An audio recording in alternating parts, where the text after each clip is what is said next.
राजधानी दिल्ली के मुकुंदपुर इलाके में मंगलवार सुबह एक भीषण हादसे ने पूरे इलाके को दहला दिया। भलसवार डेयरी थाना क्षेत्र में एक मकान में हुए लगातार सिलेंडर ब्लास्ट के बाद पूरा भवन भरभराकर गिर गया। धमाके इतने तेज थे कि आसपास के मकानों में दरारें आ गईं और खड़ी गाड़ियों को भी भारी नुकसान पहुंचा। हादसे में कई लोग घायल हुए हैं, जिनका अस्पताल में इलाज जारी है। जानकारी के मुताबिक मंगलवार सुबह करीब 9:40 पर पुलिस को मुकुंदपुर इलाके में एक मकान गिरने की सूचना मिली। मौके पर पहुंची पुलिस, दमकल विभाग, कैट्स एम्बुलेंस और अन्य राहत एजेंसियों ने तुरंत बचाव कार्य शुरू किया। स्थानीय लोगों की मदद से मलबे में फंसे 6 घायलों को बाहर निकालकर निजी वाहनों से अस्पताल भेजा गया। प्रत्यक्षदर्शियों के अनुसार हादसे से पहले लगातार कई सिलेंडर ब्लास्ट हुए, जिसके बाद पूरा मकान ध्वस्त हो गया।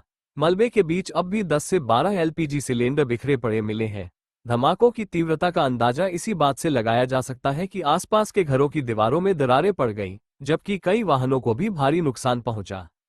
स्थानीय लोगों का आरोप है कि इस मकान में अवैध रूप से एलपीजी सिलेंडरों की रिफिलिंग का काम किया जाता था। यदि यह आरोप सही साबित होता है तो रिहायशी इलाके में इस तरह की गतिविधियां संचालित होने को लेकर कई सरकारी विभागों की कार्यप्रणाली पर भी सवाल खड़े होते हैं। हादसे की सूचना मिलते ही क्षेत्रीय विधायक संजीव झा भी मौके पर पहुंचे और घटना को लेकर सरकार एवं संबंधित विभागों की जवाबदेही पर सवाल उठाए। इस बीच राहत एवं बचाव दल लगातार मलबा हटाने के काम में जुटे हुए हैं ताकि यह सुनिश्चित किया जा सके कि अंदर कोई और व्यक्ति फंसा न हो। इलीगल होर्डिंग हो रही थी, सैकड़ों सिलेंडर थे, बार बार शिकायतें हो रही थी। एक तरफ गैस सिलेंडर लोगों को मिल नहीं रहा, दूसरी तरफ सैकड़ों सिलेंडर यहाँ थे और आज वो हादसा हुआ। मैंने कंप्लेन की थी, उसके बावजूद कार्रवाई नहीं हुई।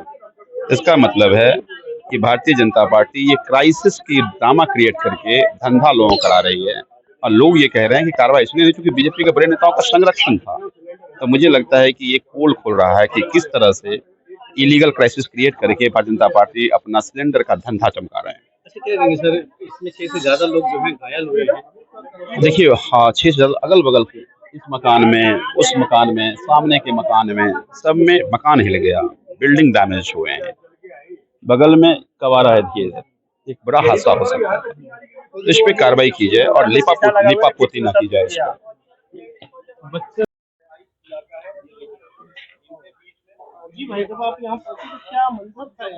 सर, मेरा घर ही यही है, बिल्कुल जस्ट मेरे घर से सट गई, ये ब्लास्ट हुआ था। तो मैं मेरे फ्रेंड हम सब बात कर रहे थे, चाय पीते हुए हम बात कर रहे थे हम अपना।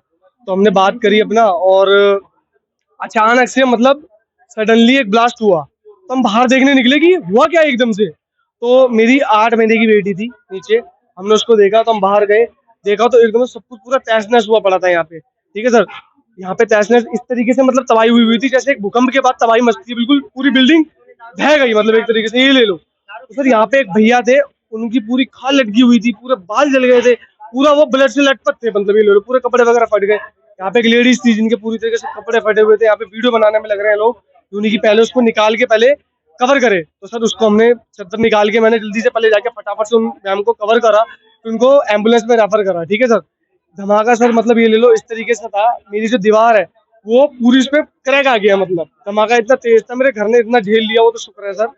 और सर ये ले लो, यहाँ पे सर 3 तरीके के काम होते थे। ठीक है सर, पहला यहाँ पे सिलेंडर का काम होता था, दूसरा था कि यहाँ पे चार्जर बनते थे, ठीक है, और तीसरा काम था बर्तनों की पॉलिश का काम होता था। और ये चार्जर का काम कर खैर सर अभी से स्टार्ट हुआ है। पहले सिलेंडर दूसरी तरफ रखे जाते थे, पर लेकिन अब जितने भी भरे हुए सिलेंडर थे सारे यहाँ रखे हुए थे। सर धमाका मतलब इस कदर था, मेरे पूरा अंदर पूरा धूल धूल हो गया था मेरे पूरे घर में। सर एक तरह ये दोनों चीज ही कह सकते हो आप, गोदाम भी था, अवैध रूप से भी था। तो वैसे रिहायशी एरिया वैसे देखा जाए यहाँ नहीं रखा जाना चाहिए।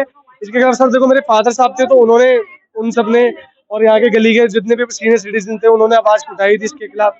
उसके बाद सर क्या हुआ था मुझे भी नहीं पता इसके बारे में, क्योंकि मैं अपना जॉब वाला बंदा ठहरा, तो मुझे इसके बारे में कुछ इतना आइडिया था नहीं था।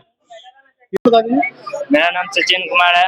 सचिन, क्या हुआ था बताइए। जैसे ही हम लोग यहाँ पे घर में बैठे खाना खा रहे थे तो फिर यहाँ से एक आवाज आया है। कैसी आवाज आई? ब्लास्ट होने की। या लगा कि कुछ सिलेंडर या कुछ बम ब्लास्ट हुआ है। कितने लोग थे अंदर? अंदर वही 5-6 लोग थे। अभी क्या कंडीशन थी उन लोगों की?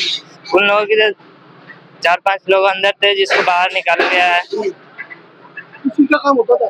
यहाँ पे गैस सप्लाई का भी काम होता था और अंदर चार्जर का भी काम होता था। किस तरह की गैस सप्लाई? जैसे एलपीजी गैस आती थी और यहाँ से सप्लाई होती थी और कहीं से सप्लाई होते थे। Yes sir. फिलहाल हादसे के कारणों का खुलासा नहीं हो पाया है। आखिर इस भवन में किस तरह का काम किया जा रहा था, सिलेंडर ब्लास्ट कैसे हुआ और क्या वास्तव में यहां अवैध रिफिलिंग का कारोबार चल रहा था, इन सभी पहलुओं की जांच की जा रही है। पुलिस और संबंधित विभाग मामले की गहन पड़ताल में जुटे हैं। संदीप राणा, सिस्टम समाचार, दिल्ली।